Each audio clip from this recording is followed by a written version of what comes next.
정치마수다. 오늘은 최재성 전 청와대 정무수석, 김재원 국민의힘 최고위원 두 분 모셨습니다. 어서 오세요. 자, 집무실 이전 문제에 대해서 시작을 할 수밖에 없는데요.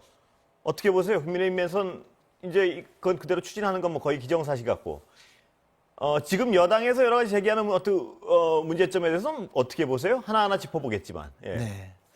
그런데 이제 대부분의 그 주장이 사실은 좀 근거가 없거나 약간 과장하거나 또는 더 나가서 이것이 사실 이제 대통령 선거에서 0.7% 정도의 격차다.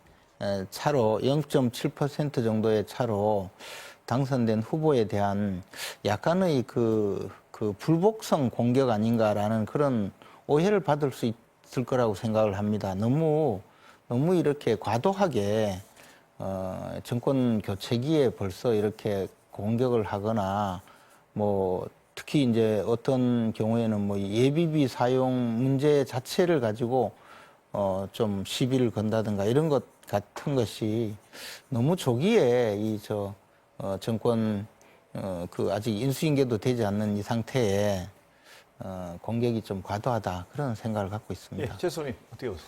전 내용의 시시비비를 떠나서 예. 정말 저렇게 빨리 서둘러서 해야 될 이유가 뭔지를 모르겠어요. 네.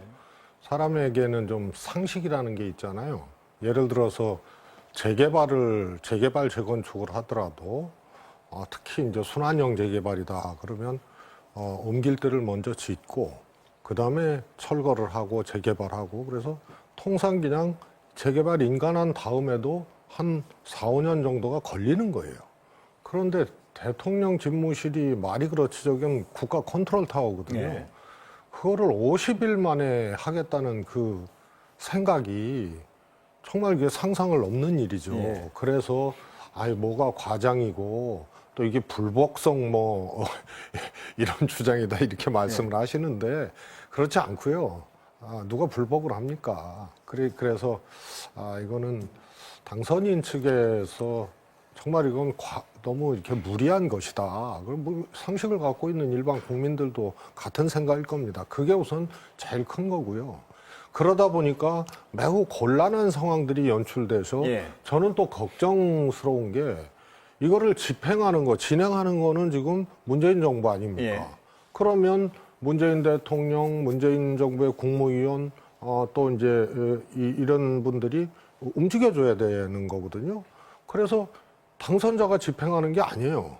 현직 대통령과 그 정부가 이걸 해야 되기 때문에 그러다가 예를 들어서 협조가 잘 안 되거나 이견이 있거나 이렇게 되면 또 이게 괜히 신구 권력 충돌 이런 식으로 또 이어지는 그래서 분란과 분열을 야기하는 매우 조급하고 졸속이고 그다음에 독선적 방식이다.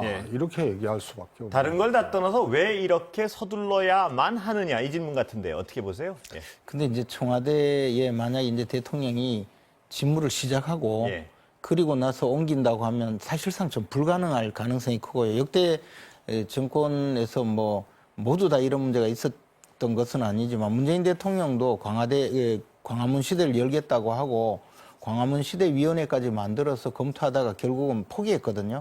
그 중에 이제 여러 가지인데 광화문 청사 또는 광화문 부근으로 나오는 것이 이제 국민들에게 불편을 많이 끼친다는 것도 있고 그 다음에 이게 사실은 대통령이 한번 그 직무를 시작하면 그 시설을 만들고 또 옮기고 하는 것이 그것도 국정의 공백이 되거든요.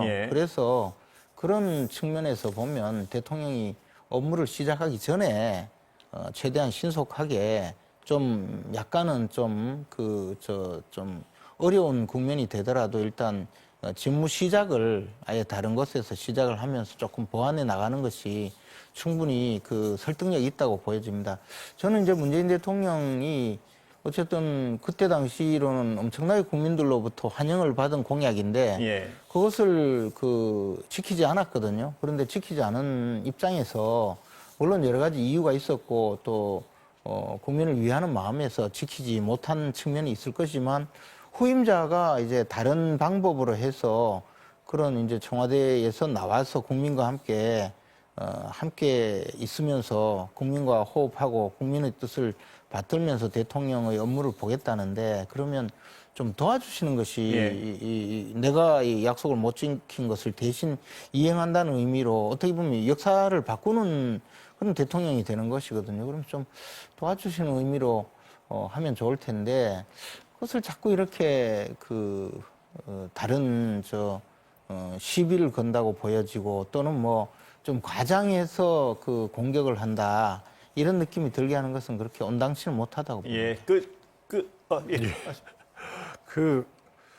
뭐 대통령이 직무를 시작하면 어려워진다. 네. 그런데 그렇지 않죠. 대통령이 직접 벽돌 쌓고 뭐 유리창 끼고 그러는 거 아니지 않습니까? 우선 선 검토. 먼저 청와대에 선 입주하고 그다음에 선 검토를 시켜야 되는 거죠. 후 검토를. 그래서 검토 연후에 청사진 나오고 계획이 있으면 진행을 하라는 그런 의미이지 그걸 대통령이 직접 뭐 이전위원회 위원장을 맡고 실무를 하고 뭐 그런 건 아니지 않습니까? 그래서 이걸 지나치다고 자꾸 말씀을 하는데 참 진짜 이런 것에 문제 제기를 하고 이게 문제가 있다고 얘기하는 게 정말 지나친 건가? 예. 그런 얘기를 들어야 되나 막 이런 생각까지 들어요. 예. 그래서 이건 그냥 왼쪽으로 보나 오른쪽으로 보나 뒤로 보나 앞으로 보나 지나친 일입니다. 그거에 대해서 지적을 좀 드리고 싶고요. 우선은 그냥 일반 정부 부처 옮기는 거하고 완전히 이건 다른 거예요. 예. 그다음에 그게 하필이면 또 국방부 쪽이기 때문에 도미노로 이전을 해야 되고 그러면은 그냥 임시로 있는 거예요. 안보 컨트롤 이 시스템이라든가 이런 것들이 아무래도 공백이 생길 수밖에 없는 거고 그다음에 이제 법과 또 시행령 또 심지어는 서울시 의회까지도 점검하고 거쳐야 될 일들이 아주 다양하게 있습니다. 이것을 취임 전에 그냥 50일 만에 해버리는 게 이 정말 무리한 것 같고요. 이 50일 차이잖아요. 취임 후에 검토해갖고 하는 건데 이게 50일을 못 참고 굳이 이렇게 해야 될 일이 있나 싶어서요. 조금 걱정 삼아 드리는 말씀은 이 문제가 한간에 그런 말도 벌써 나와요. 레임덕이 아니고 취임덕이다. 왜 이렇게 졸속으로? 그다음에 이 과정 자체가 너무 이해가 안 가고 독선적이잖아요. 그래서 취임덕이 나온다는 얘기까지 지금 나올 정도입니다. 그래서 이거는 좀 현명하게 하지 말라는 것이 아니고 검토를 거쳐서 취임 후에 해야 이 공론이 분열되거나 또 뭐 신구 권력 갈등 이런 얘기 안 나오고 지금 지적하셨지만 민주당이 과하게 한다고 하셨는데 과하게 한다고 생각하실 수는 있어요. 그러나 그것을 제기하는 그 사안 자체가 추진하는 사안 자체가 너무 상식이 안 맞으니까 벌써 갈등이 벌써 일어나고 통합 이런 거 다 벌써 어려워지는 거 아니에요? 두 분 다 청와대에 계셨어가지고 기능 이전에 대해서 잘 아실 것 같은데 완전히 어떤 의견이 반대 있으셔가지고 아니 최재성 수석님도 지금 그 집무실을 밖으로 옮기는 문제 자체를 반대하시는 것 같지는 않고 뭐 절차라든가 그렇습니다. 또는 그 나머지 문제를 말씀하시는데 예. 저는 기본적으로 대통령 집무실을 지금의 청와대에서 그 뭐 광화문이든 용산이든 국민들이 좀 덜 불편한 곳을 골라서 옮기는 것은 정말 꼭 필요하다고 생각하거든요. 그런 과정에서 이제 조금 지금 말씀하시는 것은 뭐 졸속이다 또는 뭐 그 안보 컨트롤 타워가 옮겨가는 과정은 문제 이런 것인데 그런 부분은 뭐 충분히 또 그 정권을 담당하고 계시는 입장에서 문제제기 할 여지는 있다고 봅니다. 다만 그렇게 하면서 뭐 1조가 든다, 뭐 방공 항공 통제 분야가 있어야 된다, 뭐 고도 제한이 필요하다, 건물 옥상에 전부 다 고사포 설치를 해야 된다. 이 발칸포겠죠. 뭐 그런 주장을 하면서 사실 국민들에게 좀 불안감을 조성한다든가 뭐 또는 부사관들 뭐 전부 지봉개해야 된다 이런 문제까지 해가면서 이야기하는 것은 너무 지나치다는 생각이죠. 예. 그런데 최 수석님 말씀하신 그 안보 공백 우려 같은 데 공감을 하시니까 제가 여쭤보는 건데 지금 국민의힘 내부에서도 왜 굳이 어떤 이렇게 빨리 서둘러 가지고 인수위가 지금 추진해야 될 어떤 민생 문제 같은 게 덮이게 하느냐 뭐 이런 문제 제기 있었던 걸로 제가 들어서 여쭤보는 겁니다만. 근데 이제 말씀드렸다시피 막상 대통령이 직무를 시작하면 아마 옮기기가 거의 불가능할 거라고 생각이 듭니다. 최수호님 말씀은 거기에 제가 말씀을 대신 이미 문재인 대통령께서 한번 보여주셨잖아요. 예. 옮기겠다고 하고 결국 못 옮긴다. 뭐 그런. 본인이 벽돌 쌓는 것도 아닌데 아까 그 말씀을 하셔가지고 그 부분이 근데 이제 그 부분이 예. 말씀드리자면 청와대라는 그 구조 자체가 지금 이렇게 큰 결단을 내리고 예. 그다음에 국민들이 그래도 곧 대통령 공약이었고 국민들이 나름대로는 이 결단에 대해서 상당히 동의해주고 있는 이런 상황에서 결단을 내려서 옮기는 것이 바람직하지. 청와대에 들어가서 이제 전체 청와대의 부서가 어디로 옮겨간다 하면 그때는 실질적으로 여러 가지 논란도 많이 예. 벌일 거고 지금의 민주당이 그때 가서 조용히 있을 리도 없고요. 그런데 대통령 취임 자체를 청와대에 들어가지 않겠다고 시작을 한 이상 그 약속도 지키고 그다음에 현실적인 실행의 과정도 충분히 단치고 할 수 있기 때문에 저는 지금이 가장 적당한 시기라고 봅니다. 예. 최수호님 추가하시죠. 지적이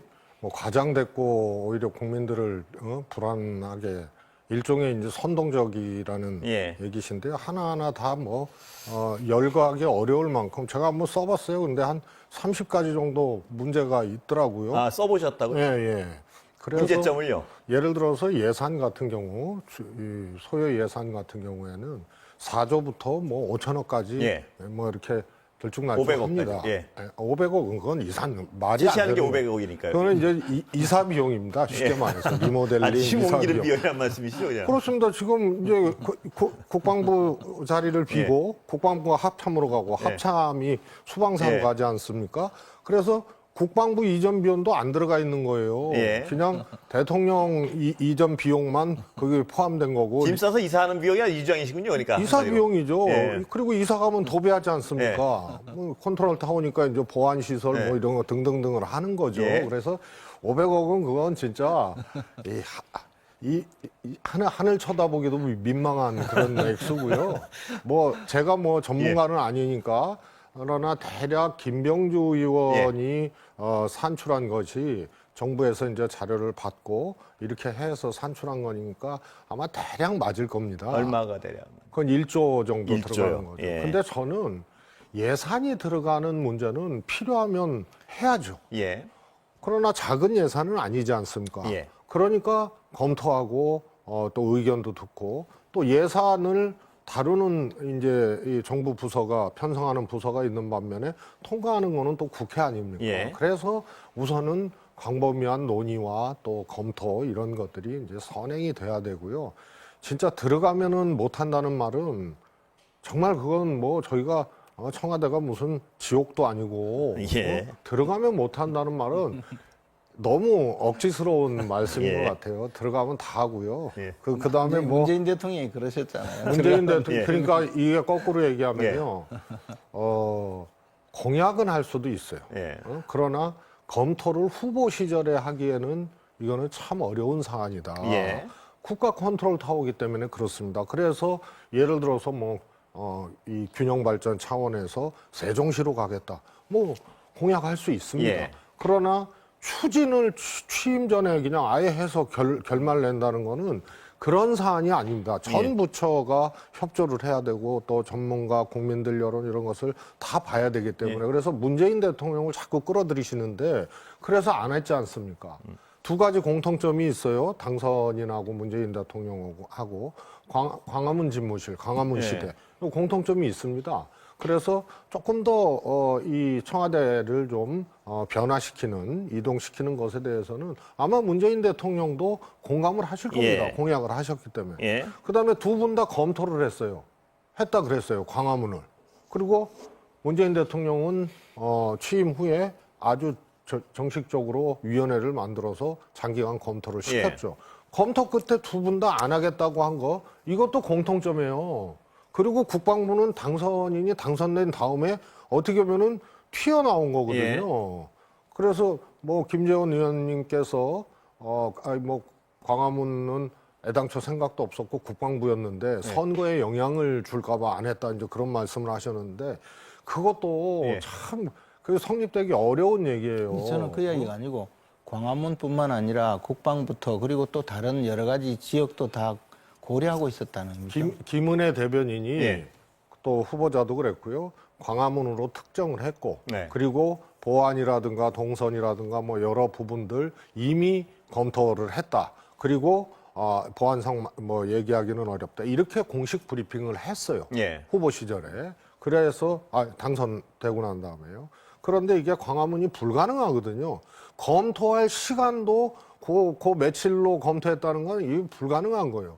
그러면 검토를 해서 광화문에 안 하기로 한 거는 문재인 대통령하고 윤석열 후보하고 똑같은 겁니다. 그런데 자꾸 문재인 대통령 끌어들인 거는 우선은 문재인 대통령 죄송하다고 사과하고 검토 결과 이게 불가능하다고 한 거고 윤석열 후보는 광화문 안 되니까 국방부 하겠다고 이렇게 한 거거든요. 이거는 공약 위반이에요. 그렇게 따지면은. 그런데 어떻게 문재인 대통령하고 갔다가 하나하나 좀 많은 말씀을 하셔서 하나하나 여쭤보겠습니다. 일단 500억은 동네 이사 비용이다. 이 부분은 어떻게 보세요? 절대 그 예산 맞출 수 없다. 아니 그게 시설 그 이전뿐만 아니라 대통령이 집무하는 공간의 뭐 각종 시설들이 많잖아요. 경호 또는 통신 뭐 그런 또는 뭐 아마 EMP 탄의 대비까지 해야 되기 때문에 뭐 그런 여러 가지 시설이 새로 추가가 되어야 되고 또 이제 뭐 방탄 시설 이런 시설비를 다 포함했을 때 500억 정도 된다는 것인데 이사 비용이라고 해버리면 좀 너무 이상한 주장이 되죠. 왜냐하면 현재 이제 국방부 청사는 아무래도 대통령이 대통령 집무실만큼의 보안 성을 갖춘 건물은 아니거든요. 그런 시설을 하는데 소요되는 비용을 이야기하는 것인데 저는 조금 그 부분은 김 의원님 보시기엔 만약에 제가 하나만 더 여쭤볼게요. 만약에 이 공사를 진행하고 여러 가지 이전을 진행하다가 예산이 기하급수적으로 불어나거나 이럴 가능성은 없다고 보시는 건가요? 그런 사례가 많았지 않습니까? 과거에 어떤 여러 가지를 보면은. 근데 이제 그런 비용을 최소화하기 위해서 이제 국방부 청사를 택한 것으로 저희들도 알고 있고요. 만약에 이것을 대통령 집무실을 정말 지방으로 옮긴다든지 또는 대통령 집무실을 새로 땅을 구입해서 그 일대 전체를 그 대통령 집무실로 만들기 위해서 공사를 한다든가 또는 신축을 한다든가 하면 그런 상당히 비용이 들겠죠. 근데 지금은 시설 중에서 가장 그 전환이 가능한 국가 시설을 활용하는 것이기 때문에 그 비용이 그렇게 많이 든다고 생각하지는 않습니다. 아까 최 소장님 말씀하신 두 번째 질문은 제가 이해하기로는 이 500억 원 문제는 그렇지만요. 이 광화문 공약을 어긴 거는 사실상 마찬가지다. 광화문이 불가능하다는 판단을 한 것은. 그런데 갑자기 국방부를 들고 나왔기 때문에 이걸 왜 이렇게 졸속으로 추진해야 되느냐. 이게 민주당 주장 같은데요. 그런데 이제 광화문이라고 한 것은 상징적으로 표현한 것이고요. 광화문뿐만 아니라 용산 그리고 서울 시내 몇 군데를 더 검토를 하고 후보에 올려놨던 것은 분명히 사실이고. 그게 공약집 같은데 규정 나와 있습니까 혹시 그 부분이? 왜냐하면 제가 언론 듣기엔 광화문이란 것만 딱 들려가지고. 그렇습니다. 광화문이라는 것은 이제 청와대에서 곧바로 나오겠다. 취임 당일부터 상징적 의미였다. 새로운 집무실에서 집무한다는 것이지 이것을 뭐 또 어디 광화문도 후보지 용산도 후보지 이렇게 하면 말씀하시는 대로 또 마치 뭐 사드가 우리 동네 어디 뭐 배치한다고 막 공격하듯이 또 그런 식으로 활용할 수도 있지 않습니까? 그러니까 이제 후보지 몇 군데 중에서 광화문이라고 한 것이고 사실 문재인 대통령은 또 광화문 시대를 열겠다고 하고 지키지 못한 것이니까 저희들은 그에 대한 대비도 되는 것이기 때문에 그것을 이제 광화문이라고 한 거죠. 뭐 광화문, 용산, 뭐 양재동 이렇게 할 수는 없지 않습니까? 저는 윤석열 당선인을 변호하기 위한 김재원 변호사님의 말씀이죠. 그거를 김재원 의원님이 그렇게 막 존재하지도 않은 얘기를 그렇게 할 정도로 그렇게 졸속이라는 얘기입니다. 예. 근데요, 우선은요, 착각하는 것이 저는 이사 비용 맞다고 생각합니다. 예. 일반 집도요, 예를 들어서 다른 데로 가면 리모델링 하잖아요. 예. 그러면은 뭐 그게 장판도 바꾸고 도배도 바꾸고 또 뭐 이러는 거거든요. 대통령 집무실이기 때문에 거기에 필요한 보안 시설을 바꾸는 대통령 집무실을 옮기는 데 따른 그 비용만 계산을 한 겁니다. 예. 그리고 당사인 측에서 오늘 뭐 저는 그 액수로는 가당치도 않다고 생각을 하는데 합참을 신축하는데 1,200억이면 예. 된다라고 얘기를 했어요. 결국 뭐냐면 대통령 집무실을 옮기고 그다음에 거기 국방부가 합참으로 가고 합참이 수방사로 가고 이게 완성형 배치가 아니라는 얘기예요. 예. 과도적으로 우선 대통령 집무실을 그 청와대 안 들어가고 하루도 거기에 집무를 안 하겠다고 하니 우선 해놓고 그 다음에 일어나는 비용에 대해서는 그 다음에 하겠다는 얘기거든요. 예. 그래서 이 집무실 이전, 국가 컨트롤 타워 이전 비용은 국방부 합참 또 거기에 뭐 사이버 사령부 등등을 전부 포함한 비용이지 어떻게 탈락 내 집이 사가는 네. 그것만 계산을 합니까? 그리고 그래도 그것도 과소 추계고요. 예. 예를 들어서 거기 이제 경비대대라든가 또 이제 숙소라든가 뭐 이런 것들도 이제 같이 해결돼야 될 문제고요.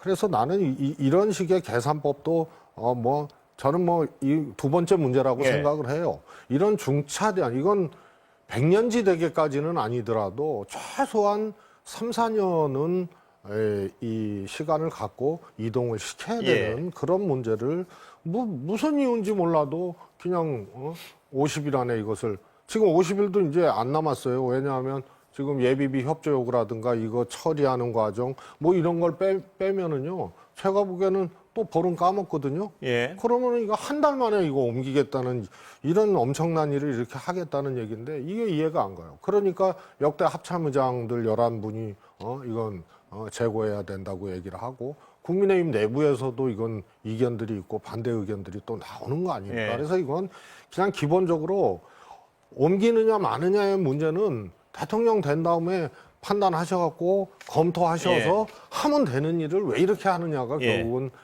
문제의 핵심이 쉽게 말해서 뭐 이제 다음 정권에 협조하지 않겠다는 그런 취지거든요. 예. 지금 말씀하시는 것이 이게 아니 저 윤석열 후보가 그 공약으로 내걸고 국민들이 그 청와대를 이전한다. 청와대 자체를 이전하는 것도 아니고 대통령 집무실을 이전하고 청와대에서 나와서 국민과 함께 하겠다는 것에 대해서 많은 호응을 해줘서 그것을 실천하려고 하는 것인데 광화문 그리고 시대죠.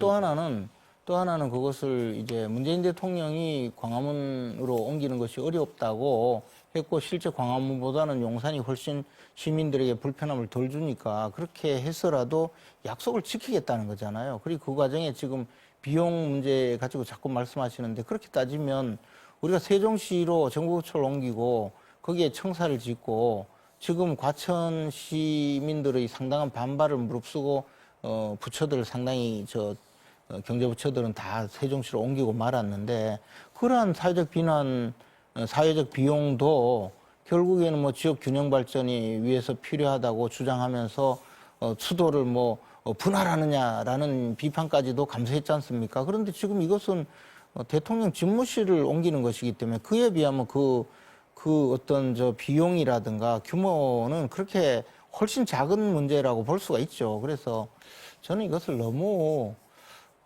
이제 그 국민들에게 좀 터무니없이 과장해서 공격을 하고 있고 이것이 아직 그 출범도 하지 않은 문재인 대통령과는 달리 지금 윤석열 당선인의 경우에는 아직 출범도 하지 않고 인수위 기간 중이잖아요. 근데 벌써부터 이렇게 공격하는 것은 저는 좀 적절하지 않다고 봅니다. 가능하면 다 협조할 좋은데요. 수 있으면 협조하시는 게 좋지 않을까 생각합니다. 예.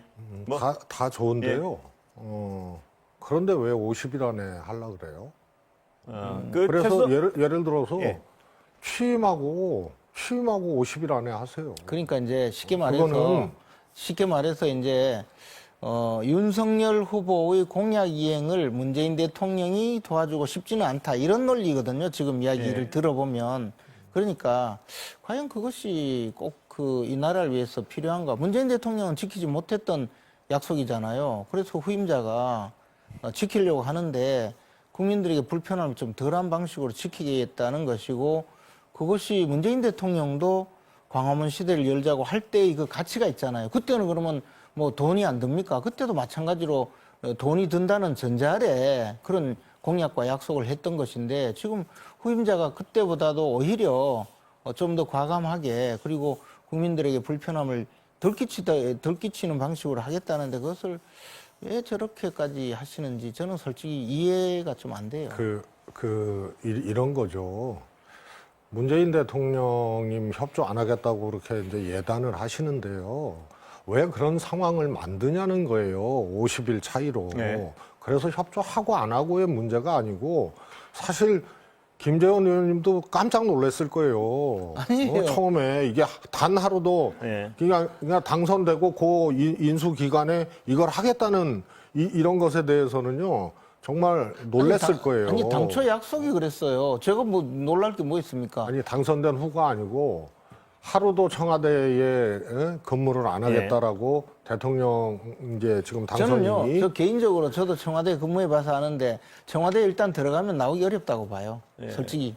그게 가장 최성님이 계속 말씀하시는 주요 이유는 다 좋다, 다 좋은데 왜 굳이 50일이냐 이 얘기를 계속 물어보시는 것 같은데요. 그럼 그 부분에 대한 잘 대답은 검토해가지고 그러면 하시라는 거예요. 지금 그 말씀은 예. 쉽게 말해서 윤석열 후보의 윤석열 당선인의 후보 시절 공약을 왜 문재인 대통령이 문재인 정부에서 해결해 줘야 되느냐, 지금 그 이야기인데요. 그 내용을 이제 협조하기 싫다는 그 내용을 지금 말씀하시면서 뭐 안보 공백, 뭐 예산이 뭐 과도하게 든다, 국민이 불편하다, 지금 그렇게 말씀하시는 거예요. 근데 그렇습니다.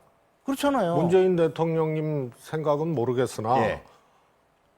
예를 들어서 저나 예. 민주당이나 또 아까 말씀드린 이제 군 출신들 걱정하는 게 이게 국방부이기 때문에 그래요. 예. 그래서 대통령만 딱 가서 집무한다고 되는 문제가 아니기 때문에 그런 거고, 이 정도 일이면 상식적으로 그래도 아무리 빨리 알겠습니다. 하다 그래도 지금 한 1, 2년은 두 분 잡고 해야 되는 거 지금까지 이제 아니에요? 논리는 충분히 제가 알아들었으면 시청자들도 알아들으셨을 것 같고요. 지금까지 논리는. 그런데 하나만 좀 추가로 여쭤보면, 합참의장 11명. 이거는 어떤 굉장히 의미 있는 반대 아닐까요? 어떻습니까? 김 의원님 보시기에는. 예, 저는 이제 군 관련된 이런 일이 있으면 군인들이 저 의견을 표출할 때 예.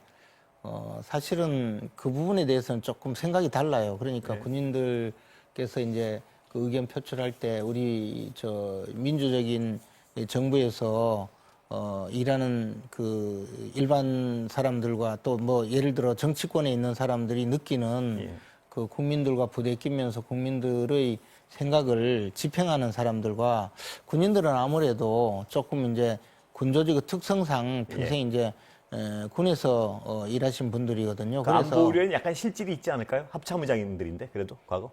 그런데 이제 그분들이 생각하시는 것하고 예. 그분들이 생각하시는 일을 우선순위하고 또 국민들이 요구하는 그런 뭐 요구의 일을 우선순위는 조금 다르다고 생각하거든요. 예. 근데 제가 이제 군인들로서 시간은 다 됐습니다. 평생 예. 그 복무하신 분들이 또 물론 이제 걱정스러워서 말씀하시기는 하지만, 예. 그러나 제가 동의하지 못하는 부분도 많고, 반대로 이제 김관진 전 국방장관의 경우에는 옮기는 것이 좋다고 이야기도 하거든요. 그리고 그런 분들도 많이 계셔요. 그래서 이 부분을 그냥 합참의장 몇 분, 물론 11분이나 그런 말씀을 하시는 거 귀담아 들어야 되지만, 그러나 저희들이 생각하는 거하고는 좀 다른 면도 있다는 거죠. 알겠습니다. 오늘 시간 다 됐습니다. 여기서 마치겠습니다. 감사합니다.